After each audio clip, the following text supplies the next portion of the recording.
Você sabia que uma das grandes estratégias da Segunda Guerra Mundial contra os inimigos foi exatamente a sabotagem? Uma das grandes guerras que foram lutadas, as batalhas que aconteceram, muitas vezes muita gente não viu, muita gente não chegou a perceber, muita gente não teve acesso, não houve embate físico.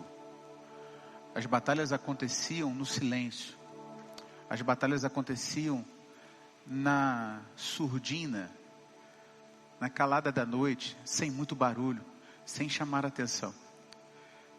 Como grandes explosões acontecem, sabe, irmão?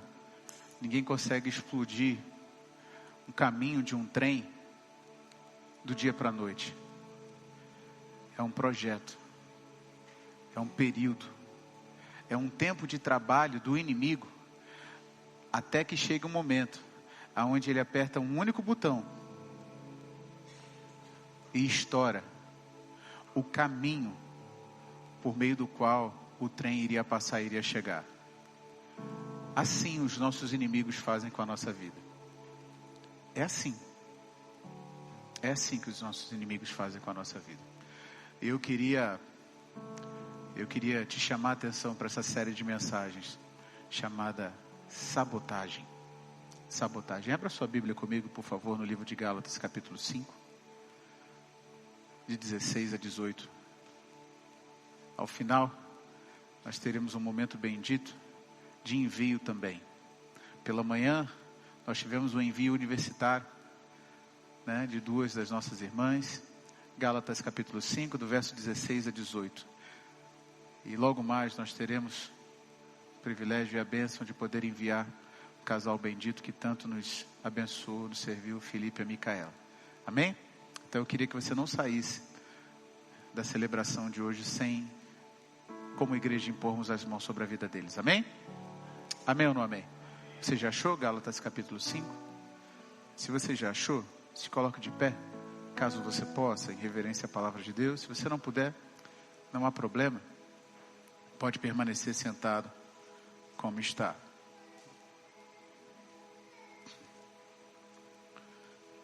Gálatas 5, de 16 a 18, diz assim: mas por isso lhe digo, vivam pelo Espírito, e de modo nenhum satisfarão os desejos da carne, pois a carne deseja o que é contrário ao Espírito, e o Espírito o que é contrário à carne.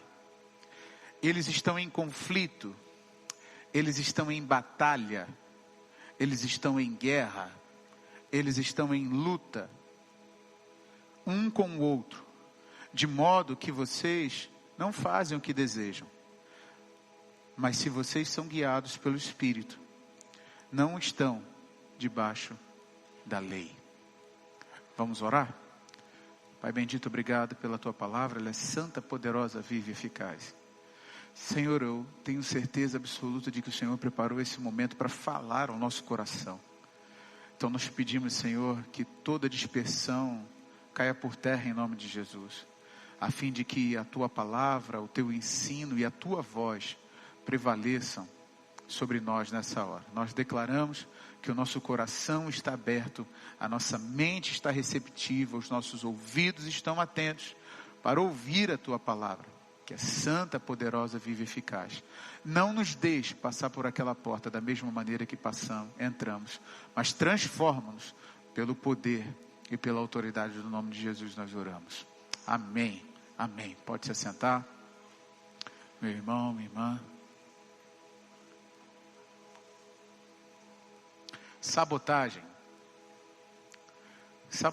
esse é o nosso processo, essa é a nossa série de mensagens que nós estamos trabalhando desde semana passada.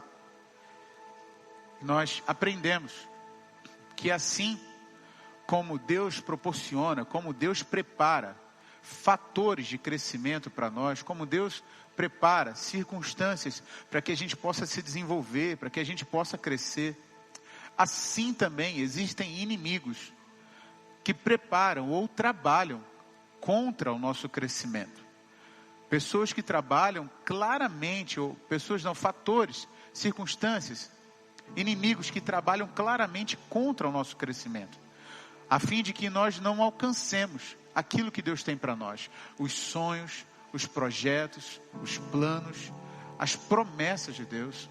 Eu quero que você tenha certeza, logo no começo da mensagem, Deus tem sonhos ao seu respeito.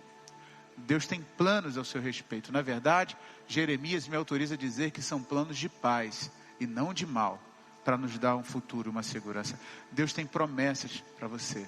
Só que existem agentes que querem se infiltrar, silenciosamente permanecer na nossa vida, a fim de que nós nunca alcancemos aquilo que Deus tem para nós, a fim de que nós nunca cheguemos até o lugar onde Deus projetou para cada um de nós. E por isso essa série de mensagens é tão pertinente para os dias de hoje. É por isso.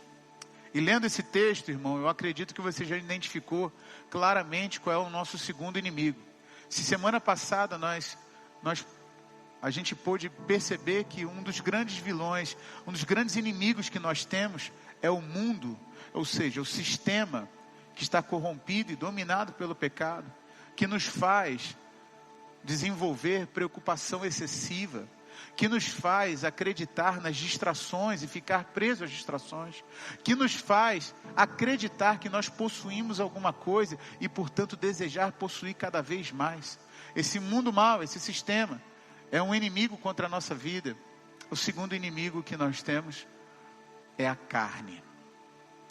Diga comigo, o segundo inimigo. Diga de verdade, por favor. O segundo inimigo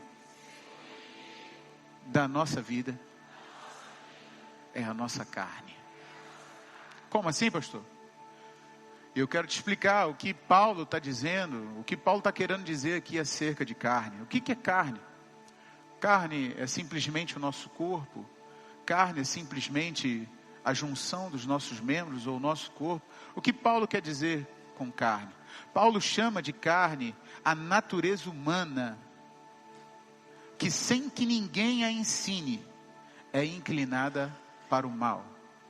Eu vou repetir. Carne é a natureza humana, que age sem que ninguém ensine a ela, ou que se inclina naturalmente para aquilo que é mal. Pastor, como assim? Eu quero te lembrar, não sei se você tem lembrança da sua fase de criança ou infantil, mas se você é pai e mãe, você vai se identificar com aquilo que eu vou falar agora. Você já percebeu quantas vezes, mesmo lidando com crianças tão novinhas, 2, 3 anos de idade, você percebe a relutância que uma criança que não absorveu capacidade cognitiva nenhuma de assimilar ou de aprender nada, você já percebeu o quanto é difícil para uma criança, seja ela quem for, assim como eu e você, obedecer? Não faça, vai e faz. Faz sentido para você o que eu estou falando? Você já percebeu a interação, muitas vezes, que acontecem em crianças tão inofensivas, tão puras, que sem que se perceba, onde tem 2, 3 crianças que não têm capacidade de desenvolver senso de propriedade, existe um egoísmo que acaba dominando às vezes. Isso aqui é meu. Você já percebeu como existem realidades onde crianças ainda infantis, elas querem tomar por querer aquilo que está na mão do outro? Você está aqui, irmão? O que é isso, pastor? Da onde vem isso? Isso vem exatamente da natureza que habita dentro de nós. A natureza de um homem, de uma mulher, de um ser humano que está sob a influência, que está sob domínio, que está sob o comando do pecado. Gênesis capítulo 3 vai falar exatamente isso, sobre a queda do homem. E a partir daquele momento, até o dia de hoje, aqueles que nasceram a partir da queda, têm dentro de si, naturalmente, uma inclinação para o mal. Paulo chega a dizer na sua carta aos Romanos, capítulo 7, ele diz: o bem que eu quero, esse eu não consigo fazer, mas o mal que eu não quero, esse eu faço. Faz sentido para você isso, irmão? Você já passou por alguma situação de que você desejava fazer o bem e não teve força suficiente para fazer o bem? Você já passou por alguma situação que não desejou fazer o mal, mas foi incontrolável e acabou fazendo aquilo que não conseguiu fazer, que não queria fazer? Você está aqui? Amém? Faz sentido para você o que eu estou falando? Pastor, o que é isso? Que impulso é esse que surge dentro de nós? Que impulso é esse que parece que domina as nossas ações ou as nossas reações?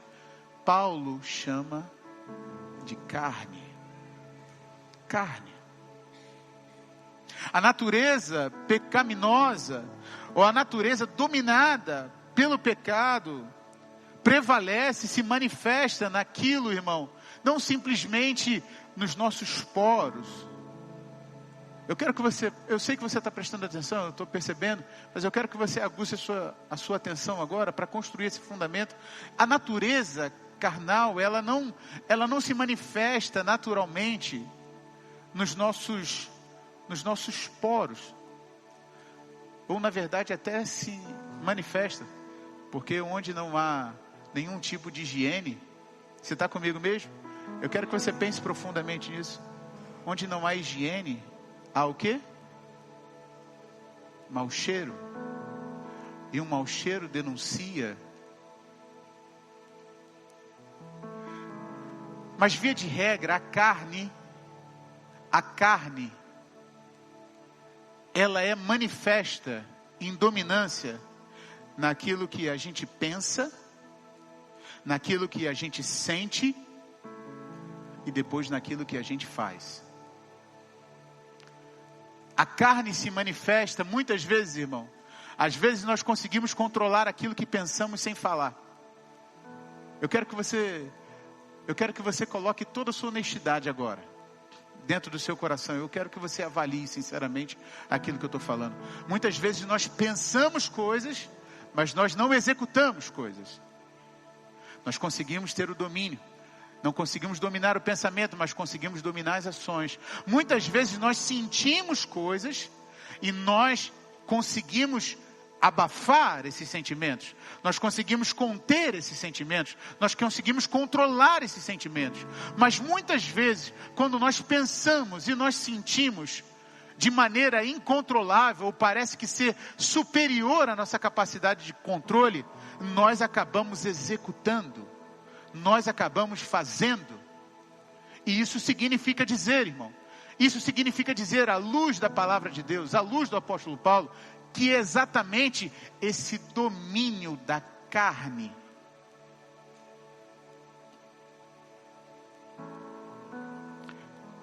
esse é um inimigo sutil, irmão. Esse, minha irmã, é um inimigo sutil, que se esconde através da personalidade, que se esconde através do convívio social, que se esconde através do meio pelo qual você nasceu, mas no fundo, a raiz de tudo isso é exatamente a carne dominada pelo mal. É exatamente a carne, eu quero que você leia esse slide junto comigo, ou vai estar no telão agora. É exatamente a carne que tenta impedir o agir de Deus em nós. É exatamente a nossa carne que luta, é isso que Paulo está dizendo.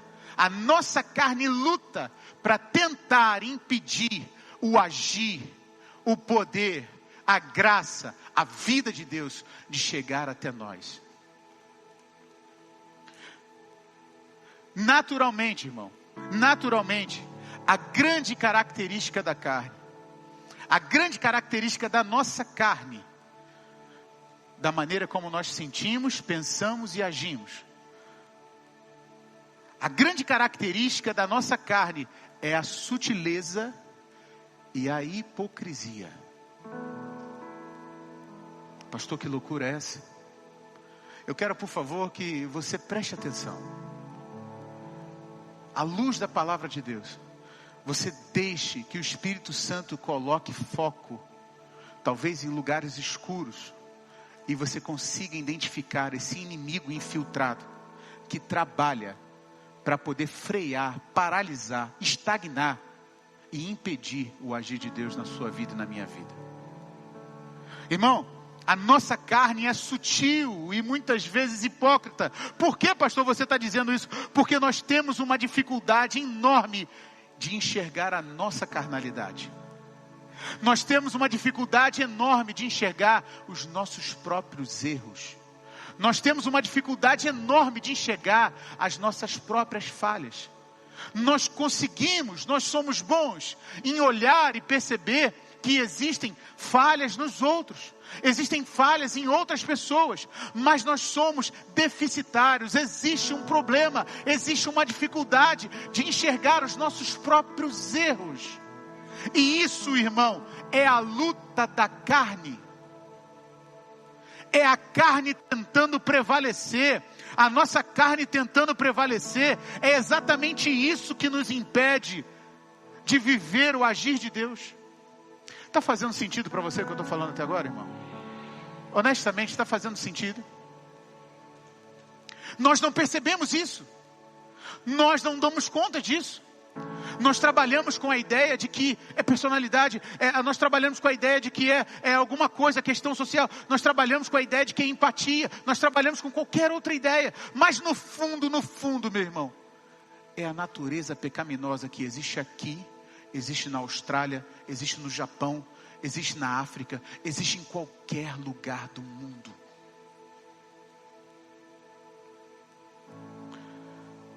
Quais são os sinais? Quais são os sinais? Se procede exatamente isso que o apóstolo Paulo está dizendo. Ele está dizendo que a carne luta contra o Espírito para tentar impedir o agir de Deus, para tentar frear o avanço de Deus na nossa vida. Se isso é verdade, quais são os sinais de que a carne está trabalhando para impedir o agir de Deus na nossa vida? Quais são os sinais? Como eu consigo identificar? Como eu consigo perceber que a minha carne está lutando para que Deus não me acesse? A minha carne está me jogando para fora do trilho de Deus. A minha carne está sabotando o agir de Deus. A minha carne está querendo colocar uma bomba no trilho do trem que vai me levar em direção à vontade de Deus, que é boa, agradável e perfeita. Como eu posso saber disso? E aqui está a questão. Porque saber disso não basta, irmão. É necessário que a gente aprenda a detectar. É necessário que a gente aprenda a perceber.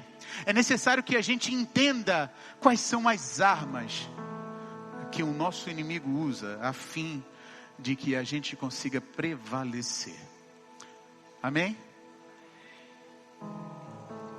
E a primeira arma, irmão, o primeiro sinal ou uma das grandes estratégias da nossa carne, dos nossos impulsos em agir, em impedir o agir de Deus na nossa vida, se chama autojustificação.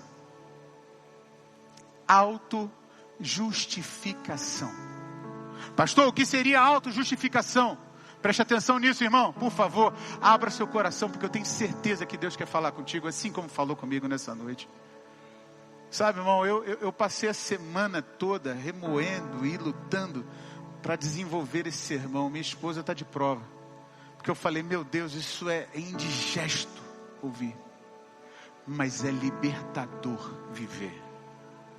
A autojustificação. O que é a autojustificação, pastor? A autojustificação, irmão, irmã, meu senhor, minha senhora, meu amigo, minha amiga. A autojustificação é a fuga da culpa. A autojustificação é a fuga da culpa. É quando nós fugimos. Existe em nós um mecanismo que nos faz fugir quando somos culpados.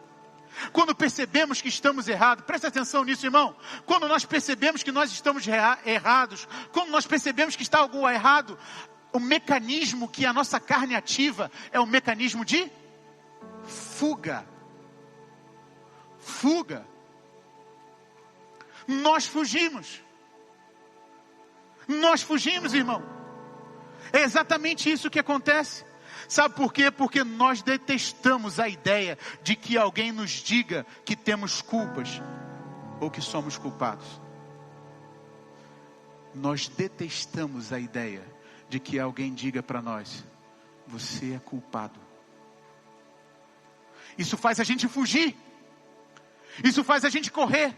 Assim como Adão, depois de comer a fruta que a sua esposa Eva lhe entregou, a partir daquele momento seus olhos abriram e eles perceberam que estavam nus. E sabe o que eles fizeram, irmão? A partir do momento, presta atenção nisso, Gênesis capítulo 3, a partir do momento em que eles descobriram que eles estavam em estado de culpa, porque eles tinham desobedecido a ordem de Deus, sabe o que aconteceu? Eles fugiram. Eles fugiram. Existe um mecanismo dentro da nossa carne de fugir, porque detesta o confronto, irmão. A carne detesta o sentimento de culpa. E por isso, naturalmente, ou ela se defende, ou ela foge. Irmão, está fazendo sentido para você o que eu estou falando? Lembra aí, irmão, na sua mente, quando você era criança. Lembra na sua mente, em que você fez alguma besteira. Aconteceu algum problema. E aí, irmão, o pai, a mãe, o tio, a tia, a avó e o avô chegaram e falaram assim: quem fez isso aqui? Já aconteceu isso com você, irmão? Sim ou não? Já aconteceu? Porque eu me lembro de umas 3, rapidamente agora, da minha vida. E aí, irmão, você faz o quê?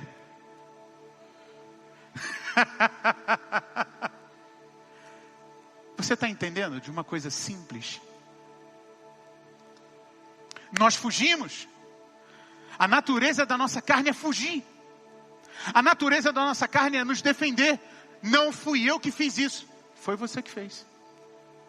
E a primeira coisa é: não fui eu que fiz. Eu não estou errado. Não fui eu que fiz. Não sou eu. A nossa natureza é exatamente essa. Irmão, eu quero que você leia isso comigo, por favor. A fuga da culpa é o método pelo qual a carne evita as dores provindas da humilhação. Russell Shedd fala sobre isso. A fuga da culpa é o método pelo qual a carne evita as dores provindas da humilhação. Sabe por quê, irmão? Porque a culpa nos humilha. O sentimento de saber que é culpado nos joga para baixo. Preste atenção, irmão. Eu oro para que o Espírito Santo revele isso no seu coração. O sentimento de culpa, ou quando existe um foco em que a culpa está sobre você, isso nos humilha, isso mata a nossa carne. Isso mata a nossa carne. É por isso que nós fugimos. É por isso que o mecanismo natural é a fuga. É por isso que o mecanismo natural é a defesa. É por isso, irmão, preste atenção, é por isso, irmão, que existem pessoas hoje no Brasil que estão pagando milhões e milhões e milhões de reais para fugirem da cadeia, porque não sabem lidar com o sentimento da culpa. Pastor, mas foi ele. Deixa eu te dizer uma coisa, irmão. Para Deus não existe pecadinho ou pecadão. Aquilo que eu e você fazemos diante de Deus tem o mesmo peso que qualquer criminoso que está dentro da cadeia fez. Que isso, irmão? O livro de Romanos diz: porque todos pecaram e destituídos estão da glória de Deus. E eu fico pensando, irmão, Adão e Eva pecaram. Eles estavam num jardim, Eles estavam no Éden. Se você conhece essa história, você vai saber do que eu estou falando. Eles estavam no Éden. Eles estavam na presença de Deus. Eles estavam desfrutando da presença de Deus. Eles estavam vivendo na presença de Deus. E eles erraram. Eles pecaram. Eles erraram o alvo. Eles caíram. E eles são culpados. Eles são culpados. E eu fico me perguntando, o que aconteceria com eles se em vez deles se esconderem, eles se apresentassem diante de Deus? O que aconteceria se em vez de negar a verdade sobre si, eles se apresentassem diante de Deus e falassem assim: sou eu. Fui eu. O que aconteceria se eles falassem: eu desobedeci, eu errei, eu pequei.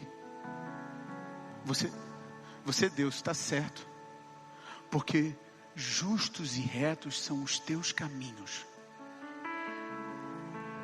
O Senhor é santo e verdadeiro, nele não há dolo, nele não há engano. O que haveria se eles falassem assim, irmão? O que aconteceria? A verdade que eu vou te dizer, o que aconteceria, irmão? A porta de entrada para o poder de Deus na nossa vida é a confissão da culpa, é a confissão do erro, é a confissão do pecado. Eu te digo o que aconteceria se eles estivessem diante de Deus e Adão olhasse para Deus e falasse assim: eu não vou esconder minha culpa, eu não vou esconder os meus erros, eu não vou esconder os meus pecados, eu estou aqui diante de você, Deus, nu, completamente transparente, e eu digo que eu pequei. Sabe o que aconteceria, irmão? O que aconteceria é que Deus olharia para ele e diria: os seus pecados estão perdoados. A culpa nos faz fugir de Deus, como se Deus fosse julgar a nossa vida e julgar a nossa culpa, quando na verdade o que Deus vai fazer conosco é perdoar os nossos pecados, nos restaurar, nos limpar e nos tornar uma nova criatura. Sabe, irmão, a carne trabalha para que a gente fique escondido. A carne trabalha com a autojustificação. A carne trabalha, irmão. Confessar é admitir culpa. Quando você vira e fala assim: não, eu não estou errado, não, eu vou esperar mais um pouco, não, irmão, o que você está falando é: Deus é injusto, quem está certo sou eu. Deus está errado, quem está errado, quem está certo sou eu. E nós defendemos porque nós não gostamos de ouvir. Nós não gostamos de lidar com a autojustificação. Nós não gostamos de ouvir aquilo que está claro. Mas nós não sabemos que é na luz. É na luz. É na luz que nós somos purificados. É na luz que nós somos libertos. É na luz que nós somos lavados. É na luz que nós somos restaurados. É na luz que nós somos santificados, justificados. Aleluia! É por isso que na história de Adão e Eva, você pode continuar lendo Gênesis capítulo 3, quando ele encontrou, e aí ele conseguiu encontrar Adão e Eva e percebeu que eles estavam mal tapados, mal vestidos. Porque assim, irmão, a nossa autojustificação, preste atenção nisso, a nossa autojustificação produz para nós roupas que não conseguem nos cobrir. E aí Deus pergunta: onde você está? Aonde você está? Aonde você está?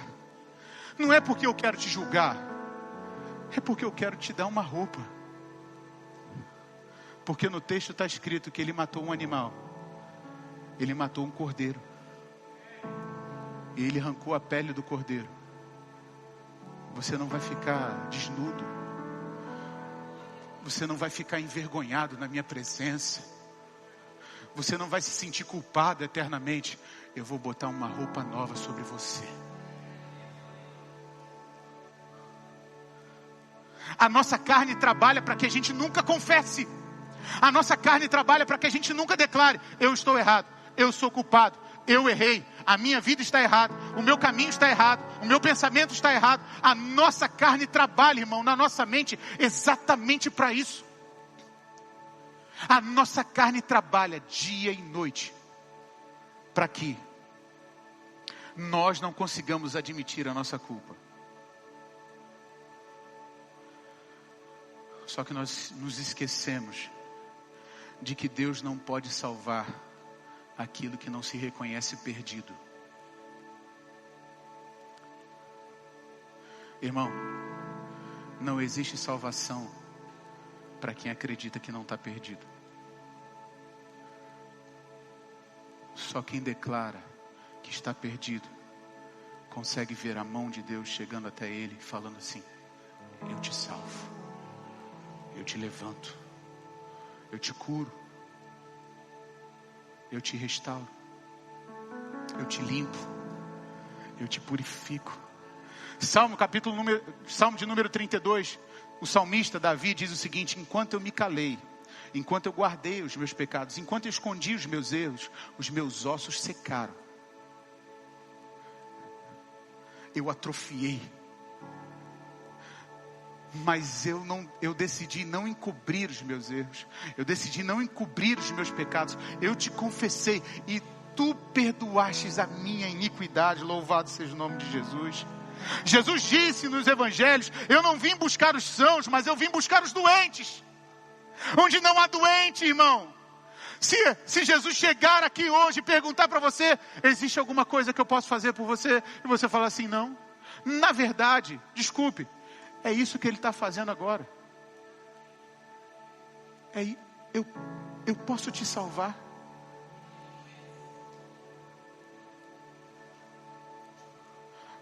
Ou você ainda vai esconder atrás de folhas de figueiras?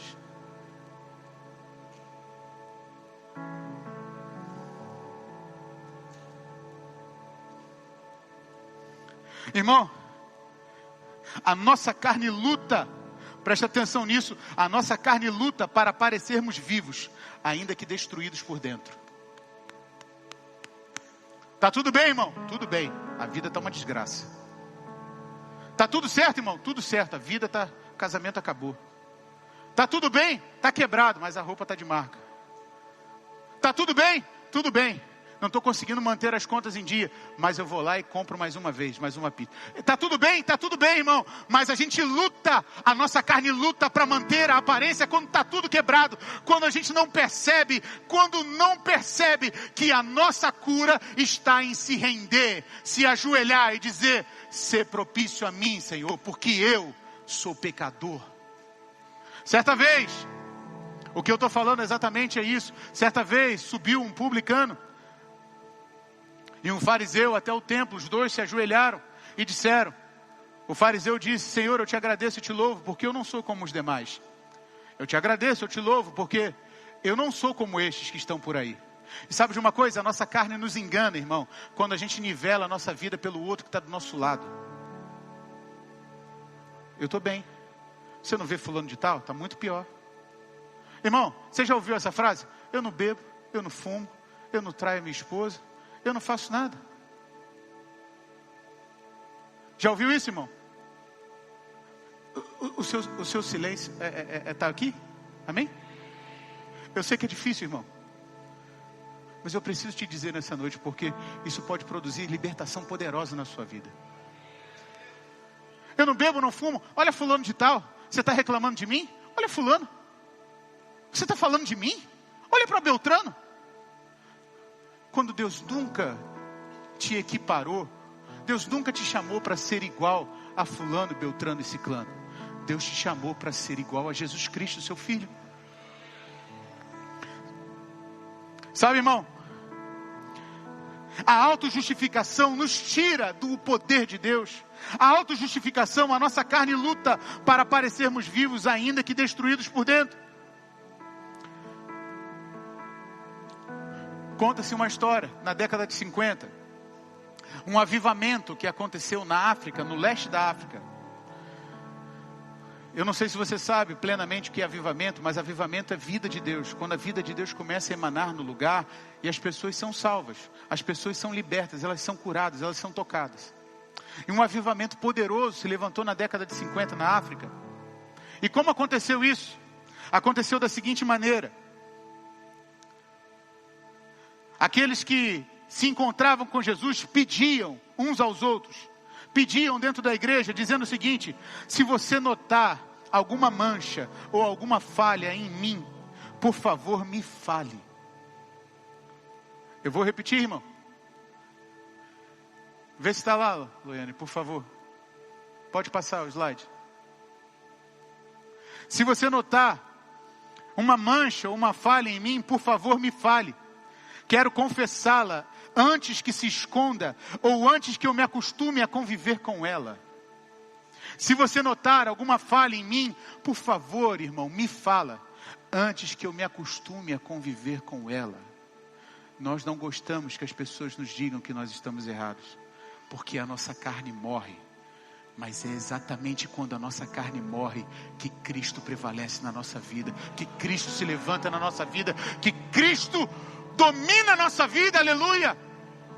É quando a nossa carne morre que as promessas se cumprem, é quando a nossa carne morre que o propósito se cumpre, é quando a nossa carne morre. Sabe, irmão, quando não admitimos a nossa culpa, quando nós não confessamos o nosso pecado, a dureza de coração se torna inevitável. Pastor, o que é dureza de coração? Dureza de coração, irmão, é quando o nosso coração já está cauterizado pelo erro que a gente comete. Pastor, você pode me explicar? Eu posso te explicar. Eu quero que você preste atenção.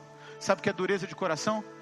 É quando nós erramos uma vez, seja o erro que for, e existe algo, preste atenção, irmão, existe algo chamado consciência que nos acusa, que mostra pra gente que a gente está errado, e toca uma campainha dentro de nós.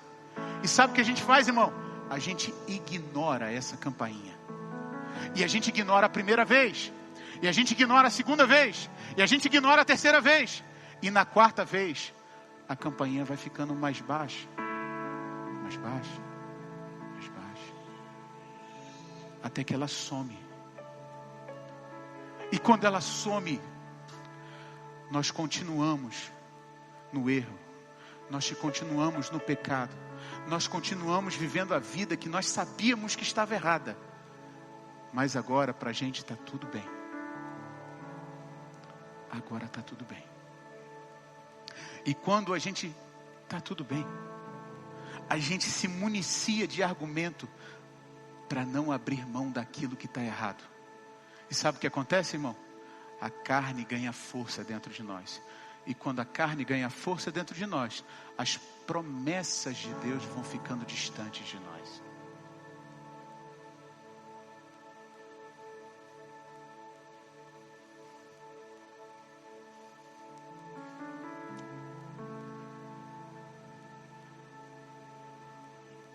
Eu oro para que o Espírito Santo coloque uma luz dentro do seu coração agora.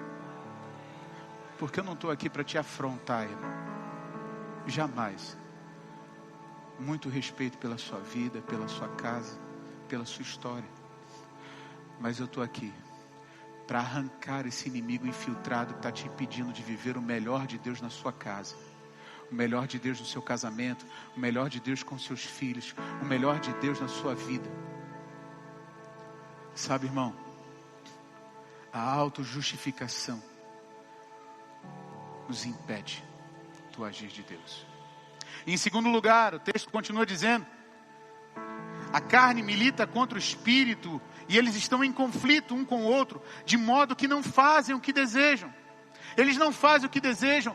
E a segunda arma, a segunda armadilha, a segunda ferramenta, a segunda estratégia da nossa carne, se a primeira é a autossuficiência, a autojustificação, perdão.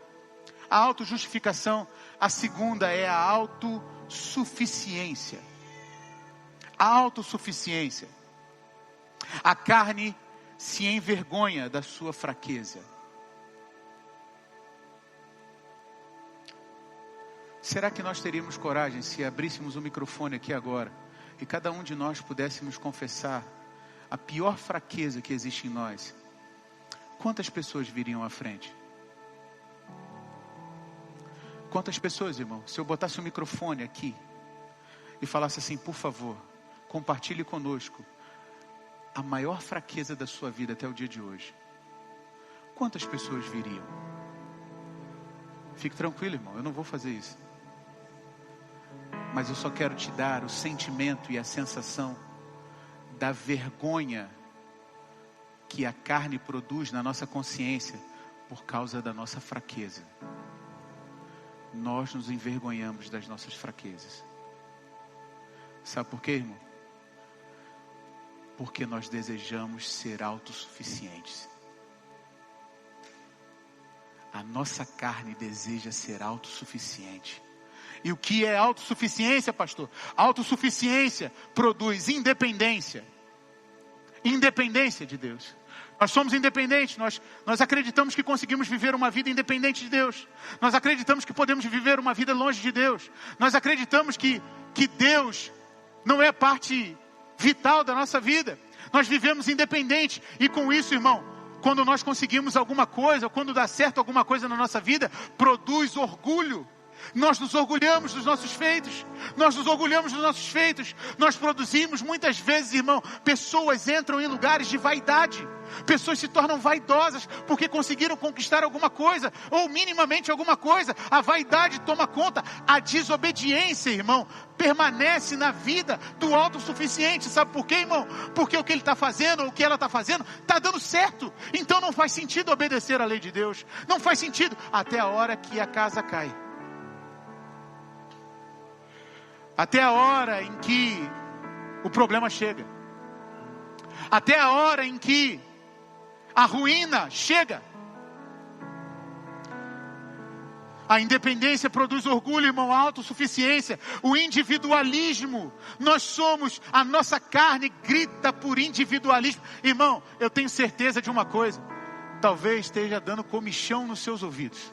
Talvez esteja dando formigamento na sua cadeira. Talvez você está, se controlando para não levantar e ir embora. Mas eu oro para que o Espírito Santo te trave nessa cadeira. Porque hoje o Senhor pode te salvar. Hoje o Senhor pode te libertar. Hoje o Senhor pode mudar a sua história. Se você decidir acreditar na palavra de Deus. Sabe, irmão, parece afrontoso. É isso mesmo. A carne precisa morrer. A carne precisa morrer, o nosso individualismo, o egoísmo. Primeiro é meu, primeiro sou eu. Primeiro, já ouviu aquele ditado? Farinha pouca. Você sabe? Farinha pouca, meu pirão vem primeiro. Farinha pouca, meu pirão vem primeiro. O individualismo, a competição. Nós não nos tornamos satisfeitos, irmão, no coletivo, quando alguém melhora, quando alguém prospera, quando alguém avança. Nós olhamos para o lado e nós nos sentimos rebaixados. Nós nos sentimos rebaixados. É por isso que o índice, irmão, de depressão aumentou tanto depois das redes sociais. Porque quando você olha a vida de alguém e você acredita que a vida dela está melhor do que a sua depressão vai lá para baixo.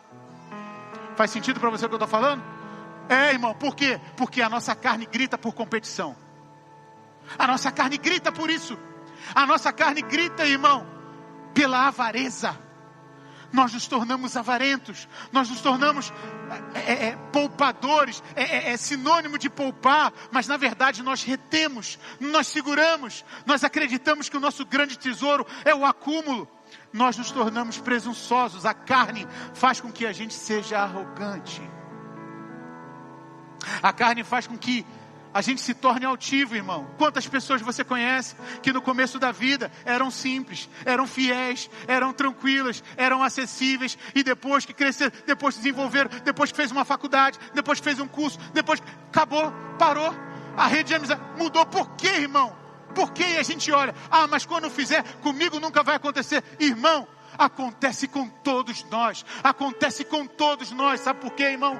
Porque a nossa natureza é essa. É altiva, é autoconfiante.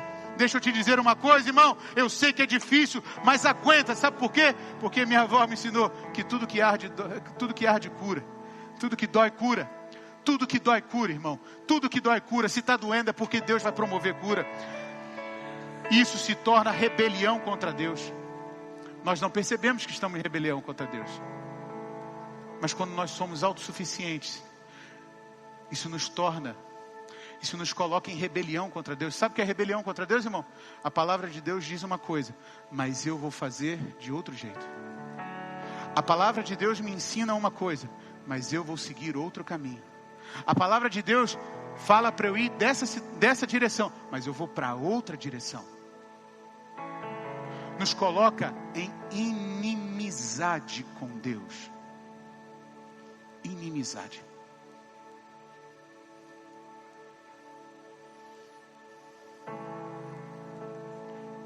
A autossuficiência da nossa carne não trabalha para negarmos Deus. Preste atenção nisso, a autossuficiência da nossa carne trabalha para vivermos como se Ele não fosse essencial. Eu vou repetir. A autossuficiência não trabalha para nós negarmos Deus. Deus existe, Deus é bom. Deus existe, ok. Eu acredito nele. Mas Ele é essencial. Sem Ele você vive.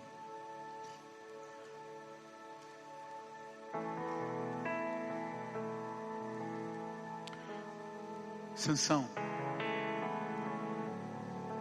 No livro de Juízes, capítulo 16, verso 20. Sansão era um dos homens mais fortes da terra. A força de Sansão estava na sua consagração. E por isso ele não cortava o cabelo. Ele foi um dos governadores de Israel. Ele foi um dos juízes de Israel. E a sua força não estava no seu cabelo longo.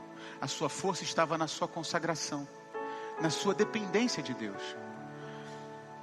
Sansão não bebia vinho. Sansão não raspava a cabeça. Sansão não podia tocar em animal morto. Porque senão a consagração dele se perdia. Sansão era nazireu. Nazireu significa separado, escolhido, consagrado.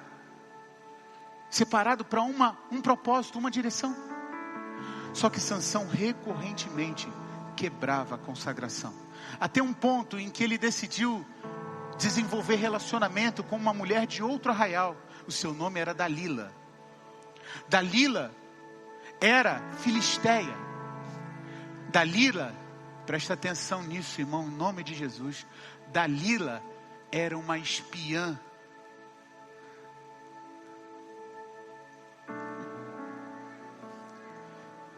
Dalila era uma espiã dos filisteus, que fez contato, que se aproximou de Sansão, acolheu, desenvolveu relacionamento.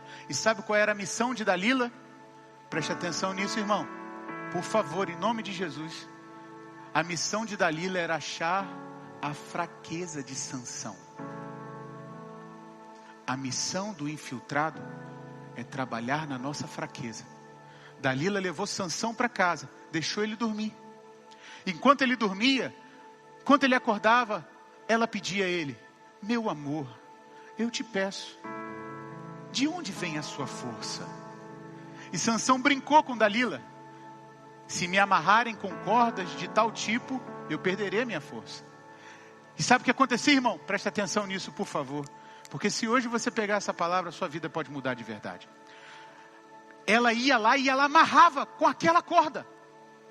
E ele acordava. Quando ele acordava, irmão, ele soltava as cordas como se fosse nada. Aquilo ali já indicava para ele quem Dalila era. Ele continuava ali. Ele continuava ali. Você está brincando comigo, dizia Dalila. Eu te peço, me diga qual é a razão da sua força. Me diga de onde vem a sua força. E Sansão dizia mais uma coisa para ela. E ela ia lá e preparava uma emboscada do jeito que Sansão falava que perderia a força. Só que no verso, coloca para mim por favor, se você achar, filha. Juízes 16, verso 20. Até que Sansão, por permanecer permitindo que aquela mulher infiltrada tomasse a vida dele, Sansão viveu uma das frases, ou Sansão foi protagonista de uns versículos mais aterrorizantes que você pode ler na Bíblia. Sansão protagonizou a cena mais aterrorizante que um homem pode viver na sua vida. E está descrito aqui. Então ela chamou: Sansão, os filisteus estão atacando. E ele acordou do sono e pensou: sairei como antes e me livrarei. Mas não sabia que o Senhor o havia deixado.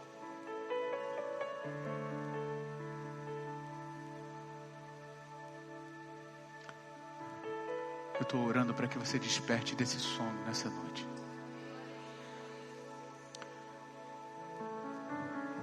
Do sono que te faz dormir tranquilo ao lado dos infiltrados. sono que não te inquieta por conviver do lado de circunstâncias e situações que querem te afastar de Deus definitivamente. Preste atenção, irmão. Muitas vezes nós não sabemos, mas o Senhor não está mais.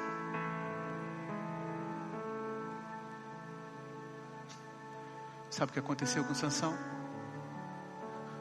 Sansão foi capturado pelos inimigos. Sansão virou motivo de chacota para os seus inimigos. Irmão, tem tanta gente que se assenta hoje no meio dos seus inimigos. Come, bebe, dorme tranquilo. E quando a desgraça vem, se torna chacota. Chacota. Sansão perdeu os seus olhos. A sua visão foi tirada dele. Furaram os seus olhos. E sabe o que fizeram para fazer chacota? Tiraram um burro e colocaram Sansão no lugar. E Sansão ficava rodando em círculos para divertir os seus inimigos. Preste atenção. Existem pessoas que estão paralisadas com a vida há 5, a 10, a 15 anos, rodando em círculos, e os seus inimigos estão batendo a palma. 2026, faz de novo. 2027, faz de novo. 2025, faz de novo. Eu estou me divertindo. Está muito bom. Está excelente. Continua vivendo. Continua fazendo essa vida.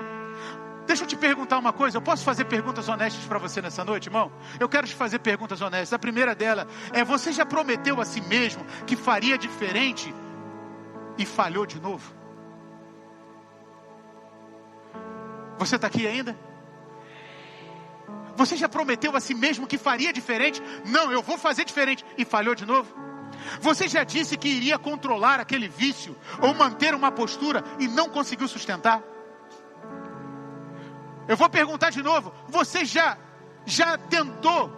Você já disse para si mesmo: eu vou conseguir, eu vou controlar isso aqui, e aí você falhou? Eu posso te fazer mais uma pergunta, irmão?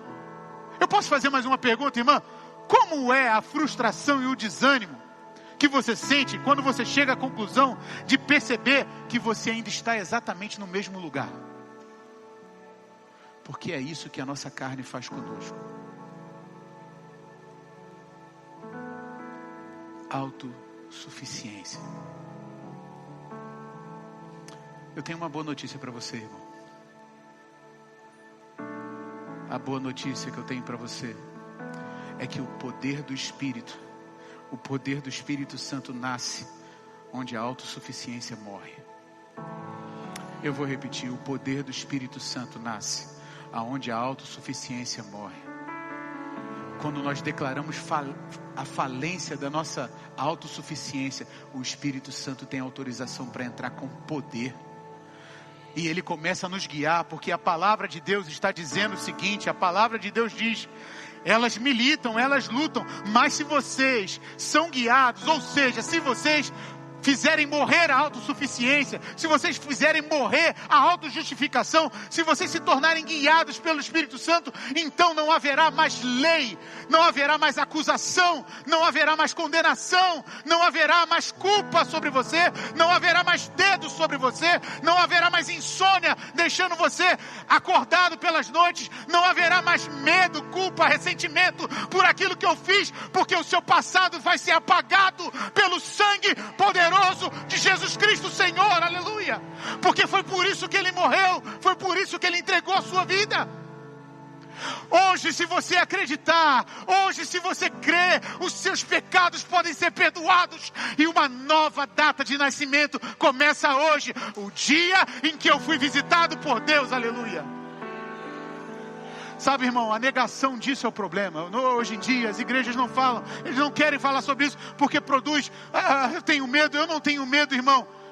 Eu tenho medo do dia em que eu me encontrar com um homem cujos olhos são como chamas de fogo. Eu já falei isso várias vezes aqui. Irmão, hoje Deus está te dando um acesso. Hoje Deus está te chamando. Hoje, em Gênesis 3, o Senhor andou no meio do jardim, perguntando: Adão, onde você está? E hoje o Espírito Santo passeia nesse templo. Chega até você perguntando: onde é que você está? Eu estou te esperando. Sabe, irmão, nós temos experiências horríveis em que pessoas acusam e condenam a nossa vida. Mas eu quero te garantir, o apóstolo Paulo diz: nenhuma condenação há para aqueles que estão em Cristo Jesus, aqueles que morreram.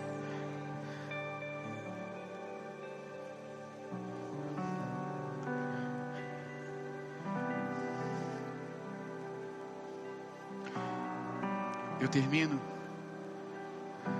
com João capítulo 3. Jesus foi perguntado por um dos fariseus, dizendo: como nós podemos nos salvar? E Jesus disse: importa que o Filho do Homem seja pendurado no madeiro, assim como a serpente no deserto foi pendurada. Assim importa que o Filho do Homem seja pregado no madeiro. A serpente, que serpente é essa? Você ainda me dá mais 5 minutos? A serpente no deserto. O povo de Israel havia pecado no meio do deserto, porque eles estavam murmurando e reclamando do agir de Deus. Naquele momento, Deus permitiu que serpentes rodassem um acampamento, e serpentes começavam a picar e destilar veneno sobre aqueles que eram picados. Eles ficaram desesperados e eles correram até Moisés e falaram assim: Moisés, faz alguma coisa, intercede por nós, porque as serpentes estão invadindo o acampamento, as serpentes estão nos picando, as serpentes estão nos envenenando, e nós não temos o que fazer, não tem antídoto, não tem solução, não tem jeito, ora por nós. E quando Moisés foi orar, Deus mandou Moisés fazer o seguinte: Moisés, depois você pode ler em Êxodo, Moisés, prepara uma serpente de bronze e prepara um madeiro,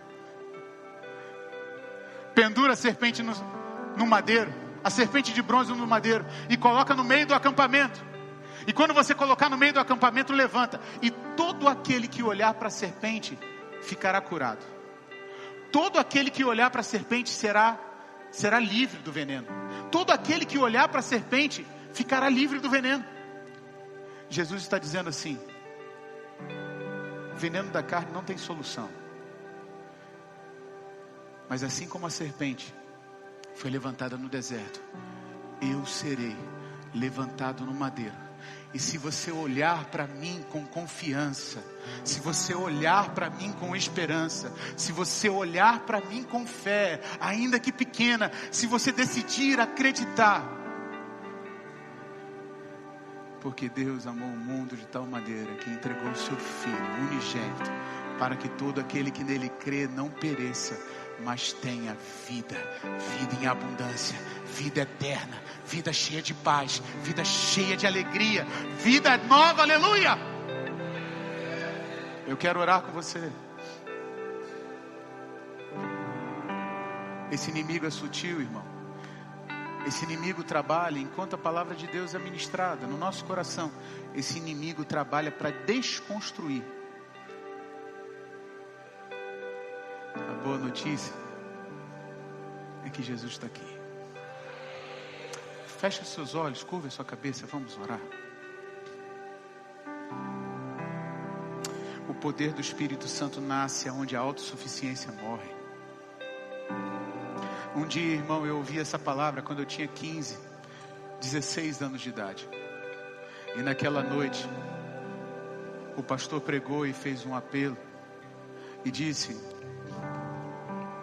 você deseja entregar a sua vida para Jesus? Eu compulsivamente e sinalizei: eu vou orar agora para que o Espírito Santo te visite e faça exatamente a mesma coisa que eu fiz.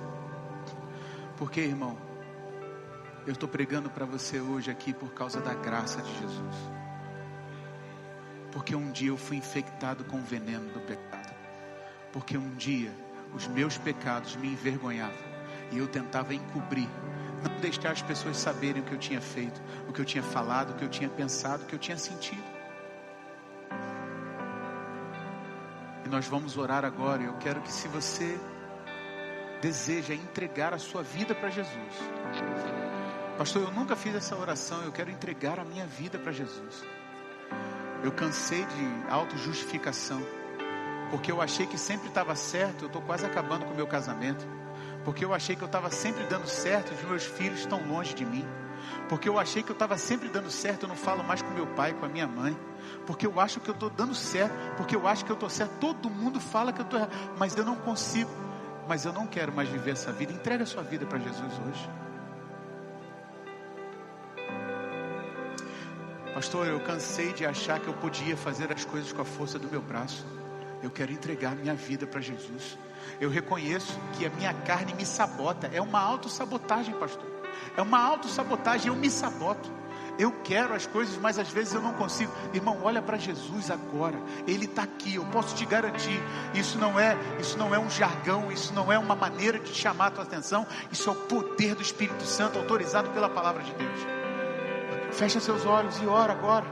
Se você deseja entregar a sua vida para Jesus, ou se você deseja se reconciliar com Jesus, diga assim comigo: Senhor Jesus.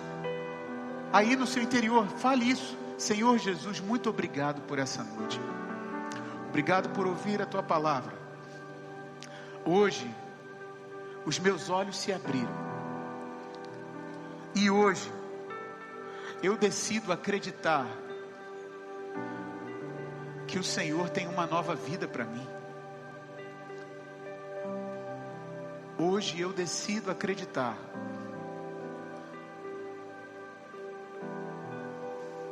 que o Senhor venceu os meus inimigos.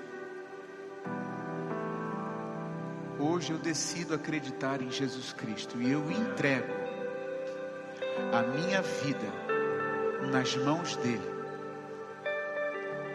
Senhor Jesus, receba a minha vida, porque a partir de agora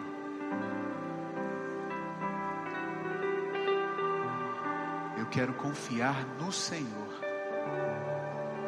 Eu quero depender do Senhor. Eu quero que Cristo viva em mim e viva através de mim. Irmão, ainda de olhos fechados, de cabeça baixa, eu sei que existe uma luta violenta, mas eu quero te perguntar, sabe, irmão, você talvez vai se sentir envergonhado, mas agora a vergonha não tem mais lugar.